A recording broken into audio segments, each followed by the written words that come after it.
Kunning eng muhim yangiliklarini o'z ichiga qamrab olgan joyida informatsion dasturi efirda. Assalomu alaykum. Dunyoda har 30 kishidan bittasi migrant. Kimdir yaxshi is izlab yo'lga chiqadi, kimdir oilasi uchun, yana kimdir orzulari uchun. Eng qizig'i, bugun migrantlar dunyo iqtisodiyotiga trillionlab dollar aylanish olib kirayotgan katta kuchga aylangan. Toshkent 2 kun davomida aynan mana shu mavzuning markaziga aylandi. Dastlabki lavha shu haqida. Mehnat migratsiyasi global iqtisodiyotning eng katta harakatlantiruvchi kuchlaridan biriga aylandi va mana shunday paytda poytaxtimiz Toshkent tarixiy maydonga aylanmoqda. O'zbekistonda ilk bor xalqaro migratsiya forumi o'tkazilyapti. Bu oddiy konferensiya emas, bu mamlakatning mehnat bozori, yoshlar kelajagi va millionlab oilalar taqdiriga daxldor muhim muloqot maydoni. Bugun xorijda ishlayotgan o'zbekistonliklar millionlab oilalarning tayanchi bo'lib turibdi. Shu bois eng asosiy masala odamlarni shunchaki ishga yuborish emas, balki ularning huquqi, xavfsizlik va munosib mehnat sharoitini ta'minlash. Toshkentdagi forum aynan mana shu masalalarni dunyo miqyosida muhokama qilayotgan yirik platformaga aylanib bormoqda. Toshkentda ilk bor xalqaro migratsiya forumi o'tkazilmoqda. Unda Markaziy Osiyo, Yevropa va AQSh kabi 40 dan ortiq davlatdan 600 nafardan ziyod ishtirokchi jam bo'lishdi. Forumning asosiy mavzusi mehnat migrantlari va ularning oila a'zolarini ijtimoiy huquqiy himoya qilish.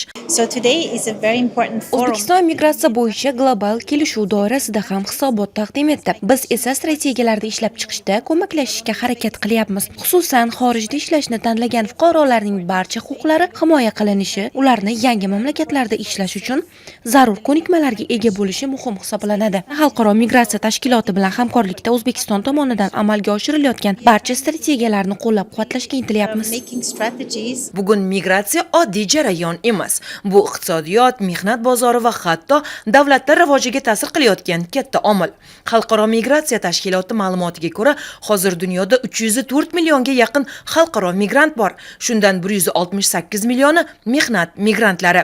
Yana bir e'tiborli raqam. Migrantlar har yili oilalariga qariyb 905 milliard dollar pul jo'natishmoqda.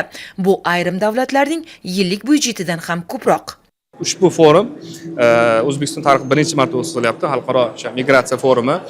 Ushbu forum orqali biz juda katta natijalarga erishamiz. Eng katta erishadigan natijamiz bu O'zbekistondagi mavjud yaratilgan salohiyatni, mehnat salohiyatni, migratsiya bo'yicha qilinayotgan ishlarni boshqa mamlakatlarga ko'rsatish. Ushbu shuningdek boshqa mamlakatlarga ishtirok etayotgan o'sha migratsiya sohasidagi davlat tashkilotlarida ishtirok etayotgan ekspertlarning tajribalarini o'zimizga olgan holda keyinchalik aynan O'zbekistonda ushbu natijalar yoki ushbu ma'lumotlar asosida foydalanishda maqsad qilganmiz. Forumda qonuniy migratsiya yo'llarini kengaytirish, migrantlar huquqlarini himoya qilish, xavfsiz va tartibli migratsiya tizimini yaratish masalalari muhokama qilindi. Mutaxassislar bugungi yangi muammolarga ham alohida to'xtalishyapti. Jumladan, iqlim o'zgarishi sabab odamlarning yashash joyini o'zgartirishga majbur bo'layotgani ham global masalaga aylanmoqda. 38 milliondan ortiq aholiga ega O'zbekiston esa bugun yoshlar ulushi yuqori bo'lgan davlatlardan biri. Hozirda 1 million 200 nafardan ortiq o'zbekistonlik xorijda rasman mehnat qilmoqda. Shu bois mamlakatimizda migratsiyani tartibli va xavfsiz tashkil etish masalasi tobora muhimlashyapti. Shu kunga qadar taxminan 90 tadan oshiq haydovchini ish bilan ta'minladik. Albatta ular O'zbekistonda birinchi malakasini oshirib, tiliga moslashtirib, Germaniyaning madaniyatini, yashash tartiblarini o'rgatgan holda ularni olib borib ishga joyladik. Ishga joylaganda ham biz nafaqat ularni olib borib qo'yib, ya'ni ish beruvchiga yo'naltiramiz, balki ularni bu yerda yashashga moslashtirish, tilini yana bir sidr imtihondan o'tkazish, haydovchiligi alohida amaliyotdan o'tkazish kabi tadbirlarni tashkillashtirganmiz. Ularning yashash sharoitlari ham juda ham yaxshi holatda. O'zimiz ham yanvar oyida borib ko'rib keldik. Ularga alohida uy, oshxona, ya'ni avtomobilgacha hattoki tashkillashtirdikki, ish bilan ham ta'minlansin, ishdan tashqari holatlari ham dami o'tsin degan ma'noda.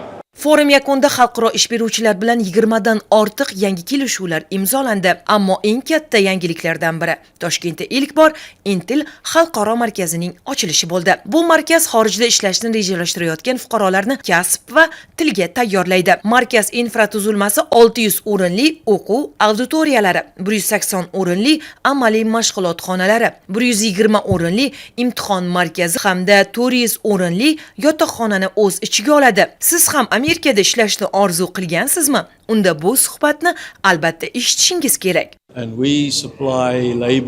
Amerika Qo'shma Shtatlarida bajariladigan ishlar asosan dala xo'jaligi bilan bog'liq bo'lib, ekin ekish, yer haydash, ekinlarga ishlov berish va hosilni yirik texnikalar, kombaynlar hamda katta 8 g'ildirakli traktorlar yordamida yig'ib olish kabi vazifalarni o'z ichiga oladi. Bundan tashqari chorvachilik yo'nalishidagi ishlar ham mavjud. Issiqxonalarda ishlash imkoniyatlari ham bor.